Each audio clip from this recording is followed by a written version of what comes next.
Halo semua, selamat malam. Perkenalkan, nama saya Ridho Hamda Sagala dengan NIM 2022 11038. Di sini saya akan menjelaskan kode etik profesi, yang dimana pada kali ini saya mengambil contoh atau referensi kode etik profesi pada Kemendikbud. Nah, kode etik profesi di Kemendikbud atau Kementerian Pendidikan dan Kebudayaan. Kode etik profesi di Kemendikbud menjadi pedoman bagi seluruh pegawai dalam melaksanakan tugas dan tanggung jawabnya. Kode etik ini bertujuan untuk menjaga integritas, profesionalisme, dan kualitas layanan kepada masyarakat. Dari berbagai banyaknya kode etik di Kemendikbud, saya mengambil salah satu contoh, yaitu bahwa untuk memberikan panduan dalam bersikap, berperilaku, dan bertindak bagi pegawai di lingkungan Kementerian Pendidikan dan Kebudayaan yang bersih, berwibawa, dan bertanggung jawab, serta memiliki integritas dalam menjalankan tugas dan fungsi. Diperlukan kode etik dan kode perilaku pegawai di lingkungan Kementerian Pendidikan dan Kebudayaan. Oke, kita akan ke next slide. Nah, di sini terdapat definisi dan tujuan kode etik profesi, yang dimana terbagi menjadi dua, yaitu definisi. Definisi kode etik profesi sendiri merupakan sekumpulan prinsip dan aturan yang mengatur perilaku profesional dalam suatu lingkup pekerjaan. Kemudian tujuan. Tujuan kode etik profesi adalah untuk menjaga integritas dan meningkatkan kualitas layanan dan mempertahankan kepercayaan publik. Oke, langsung saja ke next slide.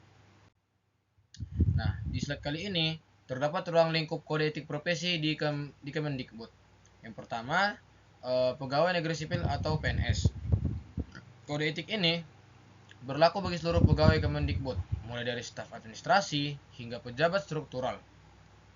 Kemudian yang kedua terdapat tenaga kependidikan, yang dimana kode etik ini juga mengatur perilaku profesional bagi tenaga pendidikan.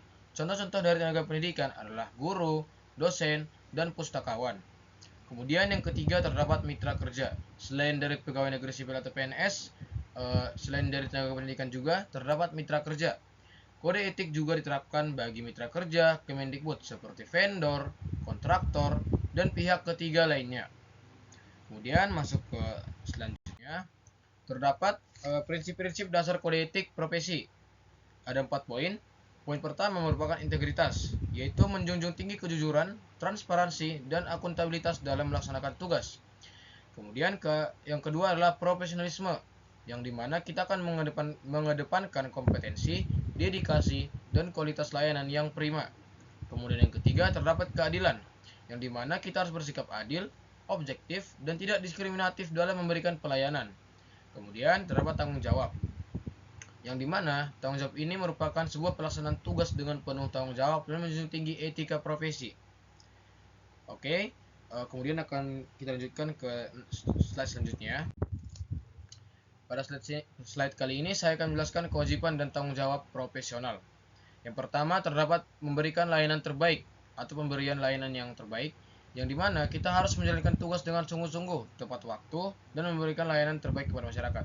Artinya kita harus totalitas dalam menjalankan tugas kita agar tanggung jawab yang kita emban dapat dilakukan secara maksimal. Kemudian menjaga rahasia jabatan. Menjaga rahasia jabatan ini merupakan sebuah privasi maupun penjagaan kerahasiaan informasi dan data yang diperoleh selama menjalankan tugas. Artinya walaupun kita profesional, kita harus tetap menjunjung privasi dari jabatan kita sendiri.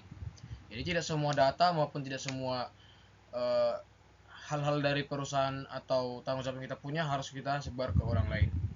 Kemudian yang ketiga, terdapat menghindari konflik kepentingan, yaitu menjauhkan diri dari segala bentuk kepentingan pribadi yang dapat mempengaruhi objektivitas kerja. Nah, kembali lagi ke totalitas dan profesional.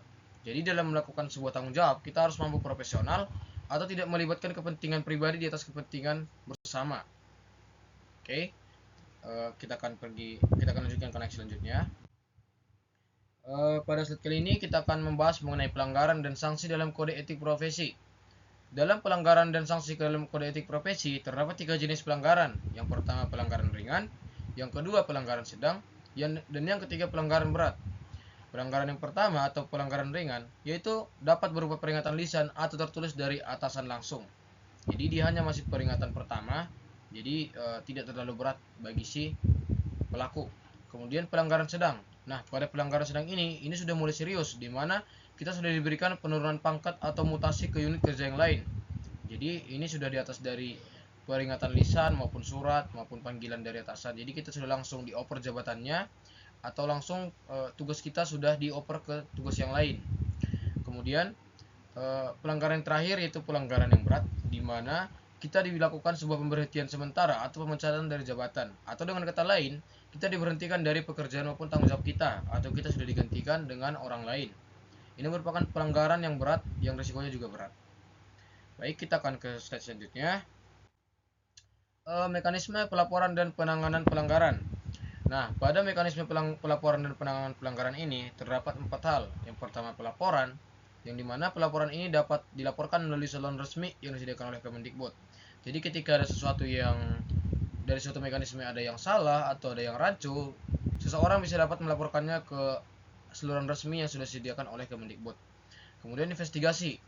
Tim investigasi akan melakukan penelitian dan pengumpulan bukti terkait pelanggaran. Jadi ketika si pelapor sudah melaporkan sebuah hal yang menurut dia aneh atau berbeda atau mekanisme tidak benar, maka tim investigasi akan memastikan lagi apakah memang mekanisme yang salah atau si pelapor tadi yang hanya iseng atau berbuat atau sengaja membuat kericuhan. Ya, tugas dari pihak investigasi tadi adalah mengecek keaslian atau kepalsuan dari si pelapor tersebut. Kemudian terdapat keputusan. Nah, setelah tim investigasi mendapatkan informasi yang valid mengenai laporan tadi, baik itu benar maupun salah, maka tahap selanjutnya adalah melakukan keputusan, yang dimana hasil investigasi akan ditindaklanjuti dengan keputusan dan penerapan sanksi yang sesuai. Nah, kemudian untuk upaya terakhir atau penanganan terakhir yaitu upaya banding, yang dimana pegawai yang dikenai sanksi dapat mengajukan banding sesuai dengan prosedur yang berlaku. Jadi walaupun si pelapor tadi sudah melakukan suatu pelanggaran, baik itu contohnya memberikan laporan yang hoax, si pelapor tadi masih dapat melakukan upaya banding sesuai SOP atau prosedur yang berlaku pada mekanisme tersebut. Jadi ada 4 hal yang perlu diperhatikan dalam mekanisme maupun penanganan pelanggaran pada sebuah laporan. Oke, kita lanjutkan. Implementasi dan pengawasan kode etik profesi. Ada 4 poin. Yang pertama, sosialisasi. Kode etik profesi harus disosialisasikan secara berkala kepada seluruh pegawai Kemdikbud supaya informasi tidak ada yang simpang siur. Jadi semua pegawai harus sudah tahu. Kemudian pelatihan. Diadakannya pelatihan untuk meningkatkan pemahaman dan penerapan kode etik profesi. Kemudian yang ketiga, pengawasan. Unit khusus melakukan pengawasan dan evaluasi terhadap kepatuhan pada kode etik profesi. Kemudian yang keempat, perbaikan terus-menerus, yang dimana kode etik profesi harus dikaji dan diperbarui secara berkala sesuai dengan perkembangan zaman. Hal ini juga dapat melakukan efisiensi waktu atau sumber daya yang kita punya. Kemudian studi kasus. Contohnya penerapan kode etik profesi di Kemendikbud. Yang pertama, terdapat kasus nepotisme. Seorang pejabat di Kemendikbud bahkan ditemukan terlibat dalam praktik nepotisme dalam pengisian jabatan. Kemudian untuk studi kasus yang kedua, investigasi dan sanksi. Setelah kasus tersebut diungkap, maka tim investigasi melakukan penelitian dan terbukti bahwa pejabat tersebut melanggar kode etik profesi, sehingga pejabat tersebut dikenakan sanksi berupa pemberhentian dari jabatan. Nah, setelah dilakukannya investigasi dan sanksi, maka tahap selanjutnya adalah evaluasi dan perbaikan, yang dimana Kemdikbud melakukan evaluasi komprehensif untuk memperkuat implementasi kode etik profesi. Dilakukannya perbaikan pada sistem pengawasan dan penanganan pelanggaran kode etik. Kemudian slide terakhir yaitu komitmen bersama dalam menegakkan kode etik profesi. Dengan adanya kode etik profesi, seluruh pegawai Kemdikbud dapat diharapkan menjalankan tugas dengan integritas, profesionalisme, berorientasi terhadap pelayanan terbaik untuk masyarakat.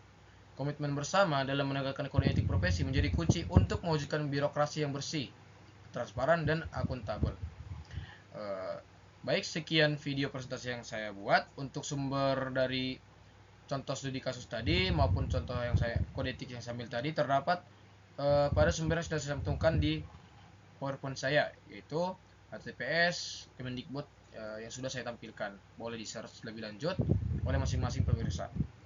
Baik, sekian video presentasi yang dapat saya tampilkan. Apabila ada kesalahan saya mohon maaf. Saya Rusagala undur diri. Selamat malam dan terima kasih.